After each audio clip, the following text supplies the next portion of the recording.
Hi, everybody. Welcome back to the North Central Washington MVP interview series brought to you by Career Connect Washington and the Apple STEM Network. I'm your host today, Carrie Horning, Career Connected Learning Specialist with the NCESD 171. And as always, our goal is very simple, just to introduce our community partners throughout North Central Washington to one another. There's so much great work being done by so many different entities that we just wanted to take this opportunity to share that out. And as I do each week, I want to remind you a win today looks like each of you leaving with a greater understanding of the work being done all around North Central Washington and how you might get involved. Today's episode, we get to highlight Washington State Building and Construction Trades Council as our MVP. So grab your lunch, sit back, and get ready for an extra dose of professional nourishment. Today, I have the pleasure of speaking with Randall Friesen. He is a strategic programs manager with the Washington State Building and Construction Trades Council. And we're breaking the mold today. So I usually put together a little bit of a scripted introduction, giving away all my secrets, based on a conversation that we have prior to this, just to kind of get to know each other and know, what we want to cover during the podcast. But when Randall and I connected for that meeting, it was kind of like off the charts explosion. And I'm just going to call him out. Randall, tell the truth. We're about 100% sure you didn't really want to be here today. Maybe a little, like just a touch. There was a couple of reminders that came through that I may or may not have seen. Yeah. Thank you for having me. Yeah. Well, so I will say as part of my intro that I did hound him. And the first thing I said when he agreed to do it was just thank God that you're not married to me. So now you know how my husband feels. But we had this amazing conversation. I always ask a little bit about, a fun fact. And this one literally kind of kicked me in the head. Randall used to train for MMA. So that to me was like, that's a pretty good fun fact. Yeah. So you have to give us a little detail about that. Well, it was mainly it was Krav Maga. And so once the pandemic hit, I kind of, everything was closed. And then the real challenge became eating everything I could find. So it worked out pretty well, so I'm sure stock went up on food because of that. Yeah. And that's where I linked in with you right away. When you said that you went to eating everything you could during COVID, I was like, oh yeah, okay, we're on the same page. So yeah.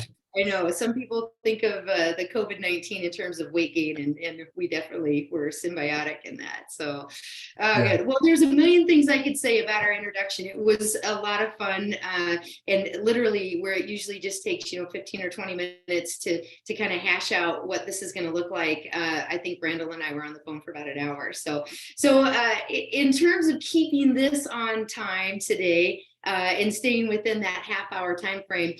First, we want to welcome everybody and thank you very much again for coming. And Randall, thank you for being one of our MVPs. Are you ready? Are you ready to do this? Absolutely ready for the hot seat, and thank you for having me. You're welcome. You're welcome. So I'll try to keep it not too hot today. So perfect. But I'll tell you what. Let's really get into it because I know there is a lot of information that we want to share out about the Washington State Building and Construction Trade Council. And before I ask the question, is there a proper and appropriate abbreviation for that? Well, we always see it around Wsb&Ctc, and that's okay. a lot of letters too. But yeah, okay. just straight up Washington State Building Trades. Okay, that's all right. the easiest way to call us out. All right, we might play with that through the rest of the interview. We'll see what I can get out. But so sure. Tell us about it. Tell us all about what's going on over there. So the Washington State Building Trades, who we are, we are representing 47 different local unions throughout the state of Washington, and as well as 14 different individual crafts that would be recognized throughout the country. We represent several different job classifications, but we're a private organization that is funded by unions. Okay. And so that's in a nutshell who we are. Okay, great. So tell us a little bit about those 14 different crafts, because that covers a good gamut. And I think right now it's super important to be speaking to, especially our students, about the trades. So what's that cover? So basically, a lot of times when we hear about construction, we think about somebody walking around with a hammer and a hard hat, right? But no real other skill set other than that. So our other crafts that we represent would be plumbers, fitters. We have electricians, sheet metal workers, iron workers. So there's a ton of them, painters. So there's a ton of different crafts within the building trades that we represent.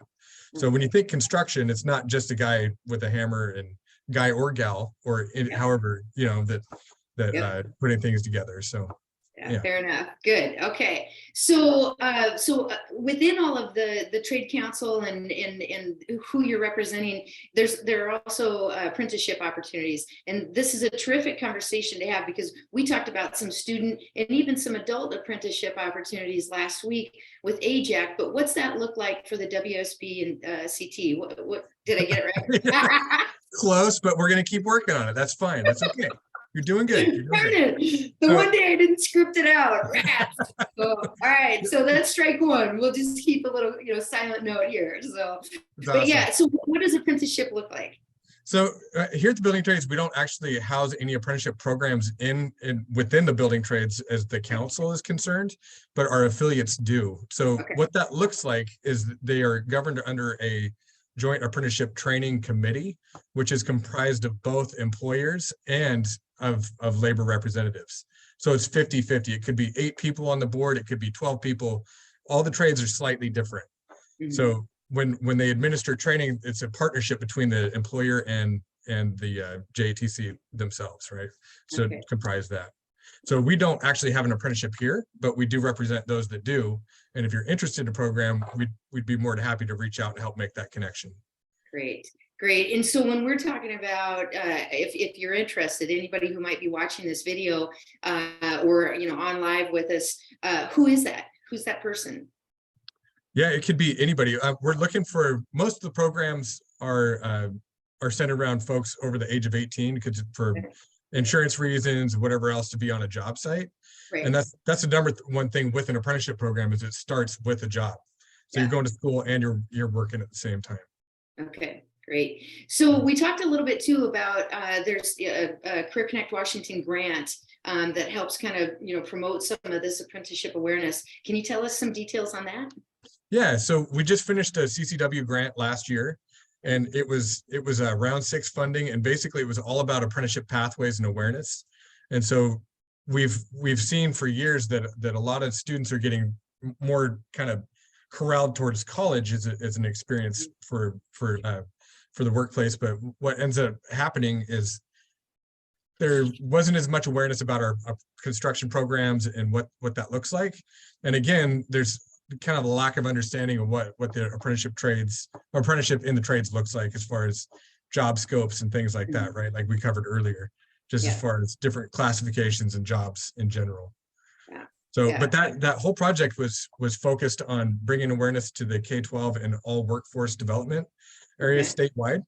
And we launched several different things with that. We put an apprenticeship guidebook throughout most of the K-12 system, using our partner with OSPI to help distribute those materials, as well as launch a website. So and it's constructacareer.org for those that are listening. Okay, good. Well, I know with Career Connected Learning, we saw that some of the brochures that came out and the flyers and the posters, which we handed out around the schools, and we're saying, hey, listen, look at this. Those posters were amazing. I mean, they had both men and women on them in the trade, showing them in the work, but it also discussed, different salary options, I think different benefits. Those posters went right up in all the school districts throughout North Central Washington. That was some great information. And I think we can all agree, like, college is amazing, but it isn't necessarily for everybody. I mean, I feel like, I've probably barely squeaked through it. But an opportunity for these students to get out there and get involved in the trades right away it's amazing. It's off the chart. Actually, maybe it's a good time to kind of slide that in and talk about that. What if they graduate from high school and they're not sure what they're going to do, they decide to come into the trades. Actually, I'm going to interject in this question before I even finish it. A gentleman on an alumni panel yesterday for an event here in Quincy, Washington, he wanted to be a dentist, but he didn't have the means to go to school. He went out and learned a trade, worked in the trades for over a year and a half, filled his bank account, and then started his process of going to school. But as he was going to school, he was also working part-time. But so for somebody who's listening to this, who is, maybe it's a student, they're about ready to graduate high school and they don't know what they want to do, what's next? How can they get involved? Yeah, great question. So there's a lot of apprenticeship preparation classes that they can take. There's a lot of nonprofits, like ANEW is a really good one that if you research ANEW, they help students get those skills or learn how to read a tape measure and all those other basic skills for building things. But if students in high school have been going to welding classes or shop classes or wood classes, whatever they might have, that's a really good way to build experience too. And a lot of people that I've worked with in the past have been really artistic on their own. So whether they're doing some kind of metal sculpting or whatever at home, or just whatever they might be working on, even things like yard design. A lot of my friends that I went through the apprenticeship with remodeled their own houses, and some of them do some really beautiful work. And so I actually worked with a plumber a long time ago that is kind of started his own Etsy thing on the side, doing woodworking and stuff and building things, but that's his own kind of art pieces that he does, like game boards and things like that, right? But yeah, there's a real art to a lot of the trades, and a lot of the folks that are in the trades are artists. So I would agree. I mean, just with the work that we do here at Career Connected Learning and kind of meshing together school districts and industry, there's not one person that I've encountered in industry with a trade skill that I would not classify as an artist, whether they're doing a side hustle or not. What you can see it in the work that they're doing, but I would say 9 times out of 10, they've got some sort of side hustle, and it's pretty spectacular. So absolutely. Yeah. So what are the school options? Okay, so they can go out and they can get a job, they can kind of start learning the trade, but are there different school options for them? What So generally speaking, because we represent so many different crafts and trades, that one of the biggest ones that I've seen is that you can go to your community college. There's a lot of transferable and crossover skills that happen. So there's several different trades that use welding for an easy example, and welding is always one of the number 1 popular things. Like you hear students say that they want to be an underwater welder, they just want to be a welder. They all these cool ideas. If you're applied to a program and you're waiting to find out if you're going to get in, or if you're waiting to get an interview, or just to build those skill sets, you can go to your community college and learn how to weld. And that'll give you a good opportunity to step up, and it'll also show you if that's what you really want to do or not too, right? Yeah, absolutely. There's a lot of different opportunities that way too. Yeah, good. So, okay, we've talked a little bit, about some of the apprenticeship options, but does the I want to kind of think through this question. In our notes, we talk a little bit about some of the ebbs and flows of the industry, and what's hot right now. What's something that hey, I'm a senior, I'm about ready to graduate, I'm not quite sure what I want to do. Like, where would you direct somebody right now if they said, hey, give me some advice, I'm not quite sure where I'm headed? That's a great question. I'm going to try to keep it focused to that, but there's a bigger point to be made with that. So there's again, we represent so many trades, but you hear a lot lately. There's been a lot of buzzwords around about how there's a worker shortage to fill these gaps, and what are we going to do? And so that is true, and it's not true all at the same time. There's a lot of demand that depends on where you're at regionally. There's a lot of different industries in different areas. Seattle has a big aerospace, of building airplanes, and there might be a lot of demand there, whereas there might not be a demand elsewhere, right? So with that, it is regional and different. And there's also a difference between licensed trades and unlicensed trades. So currently, there's not really a shortage of applicants for the licensed trades, but sometimes the capacity to train that many people and put them through to get through a licensed program is a little bit different than it takes to get through an unlicensed program. So, and sometimes people think, well, why don't we relax the licensing?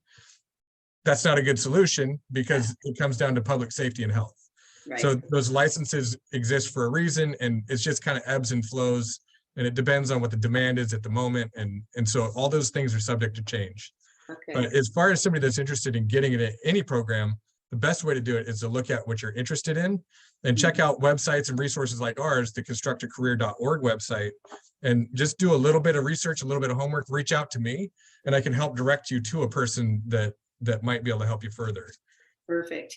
Yeah, as we get through this, in fact, I want to make sure maybe, before we end in chat, we can put the best email address or the website address so that people can reach out, even if they're watching this, recorded. But I want to backtrack just a little bit. So we talk about licensed trade and unlicensed trade. Let's talk a little bit about what does that mean? So, obviously it's licensed and unlicensed, but what's the demand? What's it going to take you to get to the licensed trade versus unlicensed? So to get through a licensed trade, there's state requirements that are on that. So there's a certain amount of education that you need to obtain to sit for the state test, right? So typically most of those programs are 4 to 5 years for a licensed program. Again, I'm speaking very generalized. So it does vary a little bit, or can vary. For an unlicensed trade, generally they let you in pretty quickly, and those programs last from 3 to 5 years. Okay. So there's still quite a bit of curriculum that they need to go through, that they being the student or the apprentice. Yeah. But most of them, they're also governed under the Washington State Apprenticeship Training Council. And so there's a set of guidelines and rules that they have to follow that are approved through that council, if that makes sense. Yeah. So all programs are slightly different. There's some unlicensed program like the painters, and I don't want to speak to too much exacts, because even regionally it could be slightly different for what that apprenticeship training program is on the west side of the state versus the east side of the state, but they're pretty close. Okay. But they're most of the painters, I think, are a 3-year program for bridge painting or commercial painting, and there's different classifications within those as well. Okay. But again, they all slightly vary. I hope that helps answer the question. Yeah, I think so. I think I'm definitely tracking. One point I want to ask, but and make at the same time, I think, is, and this conversation goes back a little bit to our prep, but if you're just starting out, you're a student who's just coming in, the expectations should be open-minded and be ready to push a broom, be ready to do a little bit of the grunt labor, because you can't just pop up to the top right away, especially in the trades. And you said something that this will kind of let us dig in a little bit deeper, that stayed with me and I just thought was hilarious. And because we live it, my family farms out here in Central Washington, but you said there's definitely a defining truck by trade once these kids and these young adults get into work. So, talk to us a little bit about that. Yeah, it's funny. It kind of ties into 2 points we were talking about. So one thing I noticed early on, I went through plumbers and pipe fitters apprenticeship, and most of the people drove Fords, right? Yeah. But then you get the electricians. A lot of the electricians were driving Dodge trucks. So it's kind of, you can almost start identifying people by the culture of the vehicle that they drove, if you will. Yeah. I love that, because since you said that, when I'm driving down the road, I'm now looking at trucks going, I wonder if that gal is a electrician, or that guy's a plumber. It cracks me up, because we have a little bit of the same thing out here on the farm. So that's okay. Yeah. But that went into Yep.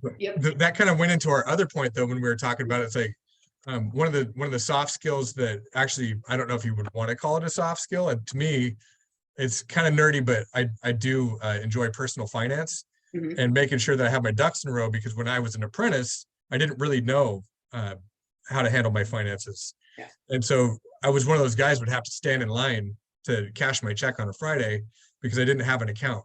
So I didn't have an account because I didn't really know how to handle my money. And so one of the biggest things to teach an apprentice is money management skills and things like that. And it's a really important thing that they're not used to making that kind of money when you get into a program. So most of the programs start well over minimum wage. Right now, the average, our average to the building trades is between 20 to 40,000 a year when it comes to take home. And then you get benefits on top of that, in most cases after 6 months. Yeah. So it's a living wage, and it's a really good career option. But if you don't know how to manage your finances, you could be in just as much trouble or even more so than not making as much money. I've seen people get into debt right away. Second term apprentices, which means they're either in their first year or maybe even beginning of their second year, go out and buy a brand new pickup truck. So that Dodge or Ford, great big diesel or something cool, which I love them. I think they're great, but they're not cheap.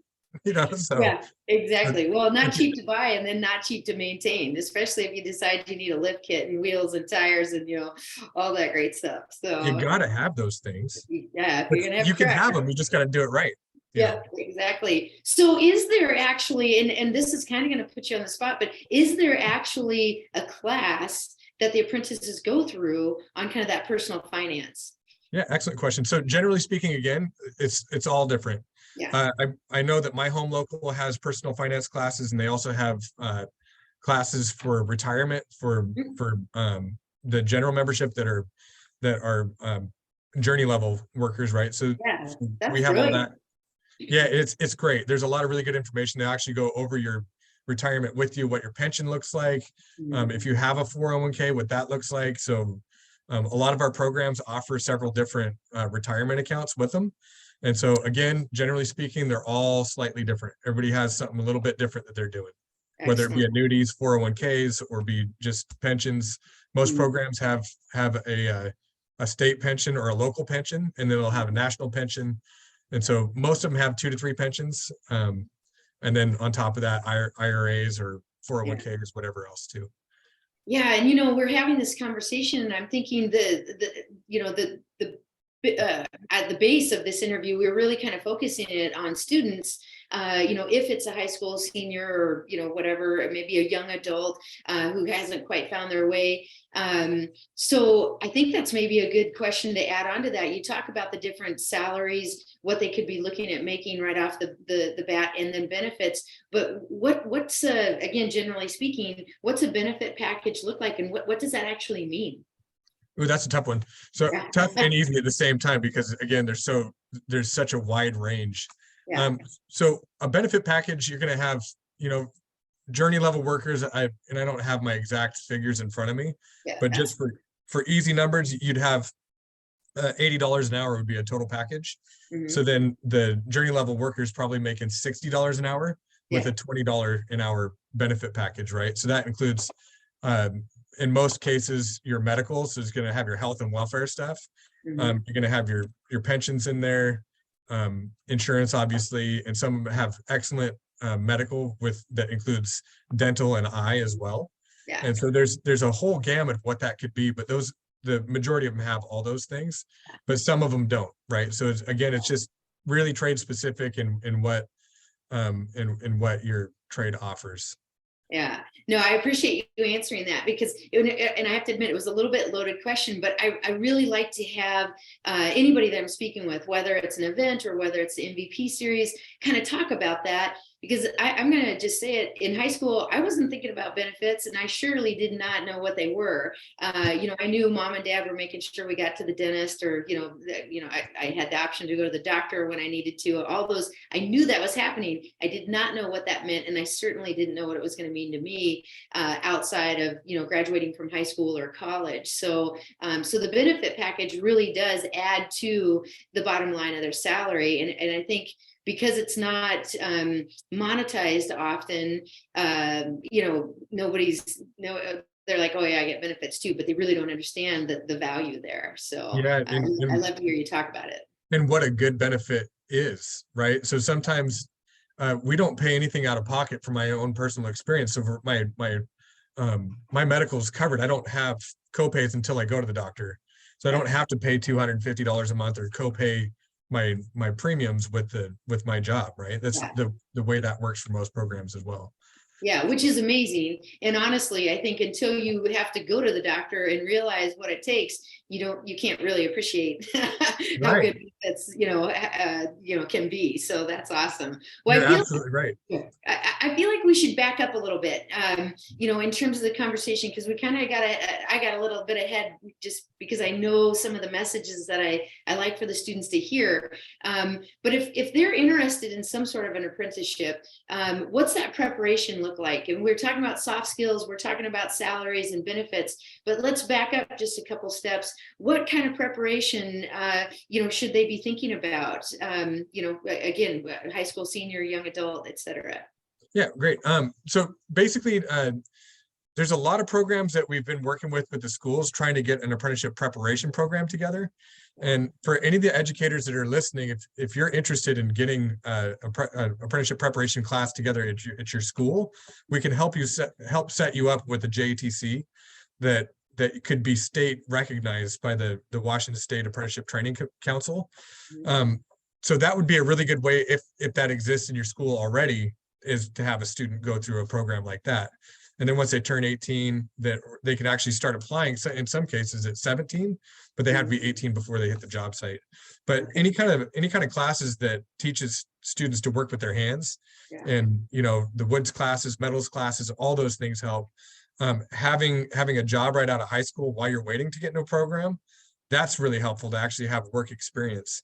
But I've heard a lot of apprenticeship programs too, the coordinators will suggest to students that they actually get letters of recommendation from their teachers as well. So there's a lot of programs that understand now that it might not be the same as when they went to school, that not all kids go to work and high school at the same time. It's just, for whatever reason, sometimes it's travel, especially in a rural area, if they can't get to a job and back in time to go to school. So there's a lot of different things that way, but the best way to prepare is, if you have a program in your school already, is to absolutely get in that class if you can, or go to the community college and start picking up some of those other skills, those transferable skills that might be a competency that it cross sections with another class or with another program. Yeah, I had a chance to tour Job Corps in Moses Lake, and they had everything. I mean, they had painting, they had carpentry. I mean, I can't even list them all. I love this stuff. I get super excited about it. But one of the things that caught my eye in the carpentry and construction was it was a model of a swatch of an inch from a measuring tape, and they had wood blocks. And it was so visual on what those measurements were. And I'm thinking, I'm a, for sure, middle-aged woman who can't fully read a ruler well, which again, thank God you're not married to me. My husband and I do a lot of, home projects together, but those rulers, I thought I took a picture of it. And that's what I told my husband this winter. I said, we have to build that because I need to study it. I need to know that. But yeah, so for these students to get involved and get into the programs in the high school, I think that's the other thing we're trying to do again with career connected learning and events, even just, like the MVP series, is to let them know, like, what you're doing in school isn't boring, and it isn't like, oh, why am I doing this? I'm never going to use this again. If you get yourself focused and follow your passions, it actually is quite on point, and you can, it's free. It's still free when you're in high school. So that's a great aspect to it. So, well, listen, I knew this was going to happen. We're winding down. We've only got a couple minutes, but I want to open up the door. Is we really focused on kind of the students. We talked a little bit about some adults, but is there anything we missed? Anything that you want to share out? I think one of the best things to share would be that there's always not always, but there's been a bit of a misconception over the last few generations, I guess you could say, that college was really the only path, and it wasn't for. That college isn't for kids that aren't good with their brains. We got to put them in the trades, right? Because that's something.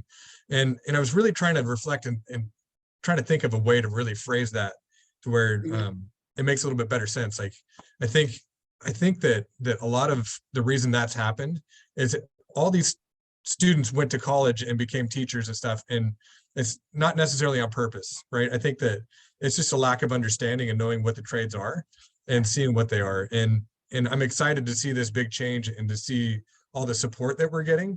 And just like podcasts like this, that you're interested in bringing us in for the conversation and making sure that there's no shame in going to an apprenticeship program, that there's really good opportunities. And the other part of it too, is that I want to make sure that we communicate that it's not easy. There's a reason that there's such a good living wage, and there's a reason that the benefits are so great to it. It's not easy for most of these people to get up in the morning to go to work. It's oftentimes they're getting up in the middle of the night to go to work at 3:45, 4 o'clock in the morning in all times of the year. Yeah, it could be, exactly. No matter if it's 5 below or 95 degrees. Yeah. It's a very respectable field to be in for that reason, and they're tough as nails too. Yeah. Oh, so, for sure. So there's a lot to it. It's a great field to be in. Safety's increased over the years. There's been a lot of times that the parents don't want to see their kids go to an apprenticeship program because they've heard that it's not safe. It's, you know, and that has changed huge over the last several generations as well. Yeah. So. Well, you know, this event that I was telling you about, we did yesterday, you know, it was focused on health sciences, and a few of the kids were like, you know, I'm actually, I think I'm going to go into welding. I'm going to go to trade school. And we were like, right on. And one of the teachers next to me said, yeah, you know, he'll be making more money than all of us in the next, you know, 12 to 18 months. And, you know, it really, it's just a great option. And I think that, it is a tough conversation to have, that maybe college isn't for everybody, and maybe it is depending on the type of college. I'm not sure why we delineate so, you know, so harshly, you know, trade schools or vocational schools and whatnot. So hopefully that's mellowing out a little bit, but for sure, you know, amazing careers to be had, amazing skills to be learned.